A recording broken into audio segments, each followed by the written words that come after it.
ஒரு வழியாய் பிஇ முடிச்சு ஒரு கம்பெனியில் பிளேஸ்மெண்ட்டுக்கு காத்திருந்தாள் பிரதீபா. அவளுக்கு அட்வைஸ் பண்ண ஆசைப்பட்டார் அப்பா அவினாசிலிங்கம். காலங்கெட்டு கிடக்கு, எந்த ஊர்ல பிளேஸ்மெண்ட் ஆகி வேலைக்கு சேரணுமோ, எத்தனை வருஷம் வெளியூர்ல குப்பை கொட்டணுமோ புரியலை அவருக்கு. இருந்தாலும் ஒத்தை பெண்ணுக்கு உபதேசம் பண்ண நினைத்தார். என்ன பண்ணலாம்? அவர் நினைவுக்கு வந்தது அக்பர் பீர்பல் கதை ஒன்று. இத பாரு பிரதிபா, வெளியூருக்கு வேலைக்கு போக போற, கை நிறைய கணினி வேலையில் சம்பாதிக்க போற, பார்க்க வேற லட்சணமா இருக்க, எச்சரிக்கையா இருக்கணும் இல்லையா?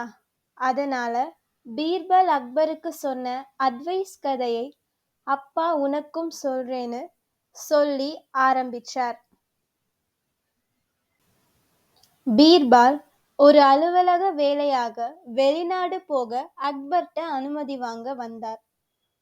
அக்பர் சொன்னார், இத பாரு பீர்பால், வெளியூர் நம்ம நாடு மாதிரி இருக்காது, ஜாக்கிரதையா இருக்கணும், ஏமாத்திடுவாங்க, அது நம்ம ஊர் மாதிரி இருக்காது என்றார்.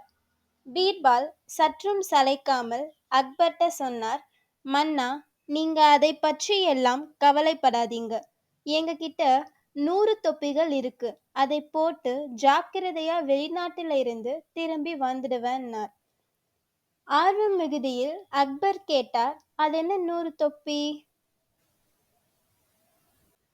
ராஜா, என்கிட்ட புகழ்ங்கிற 100 தொப்பி வச்சிருக்கேன், புகழுக்கு மயங்காதவங்க உலகில் உண்டா என்றார்.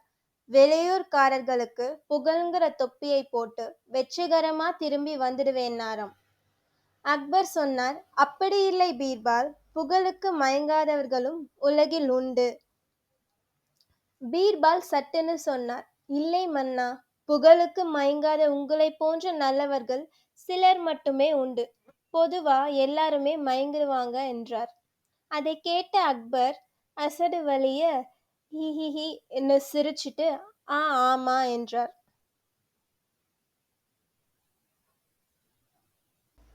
பீர்பால் தனக்குள் நினைத்து கொண்டார், 100 தொப்பியில் ஒரு தொப்பி இங்கேயே காலி ஆயிடுச்சு, மிச்சம் 99 தான் நாம் வெளியூர் போனோம் போலிருக்குன்னு. இந்த கதையை சொல்லி மகளிடம் சொன்னார், நீ அழகுன்னு சொல்லுவாங்க, உபல்காரின்னு சொல்லுவாங்க, ஏமாந்துடாதே என்றார். அவள் சொன்னாள், நீங்க ஒன்றும் கவலைப்படாதீங்க அப்பா. இவர்கள் பேசிக் கொண்டிருக்கும் போதே மகள் வாழ்க்கையில் அப்பாவின் அக்கறையை மகிழ்ந்த மனைவி மரகதம் கிச்சனிலிருந்து, ஏங்க டீ போட்டிருக்கேன், எங்கேயும் பொசுக்குன்னு கிளம்பிடாதீங்க, இதோ கொண்டாரேன் என்று குரல் கொடுத்தாள். டீ வந்தது. வெறும் டீயை எப்படி குடிப்பது? ஃப்ரிட்ஜில் இருந்து அந்த பிஸ்கட் பாக்கெட்டை எடுமா என்றாள் மகள். எடுத்ததும் அதை அப்பாவிடம் தந்து, அப்பா, இதை பிரிங்க என்று கொடுத்தாள்.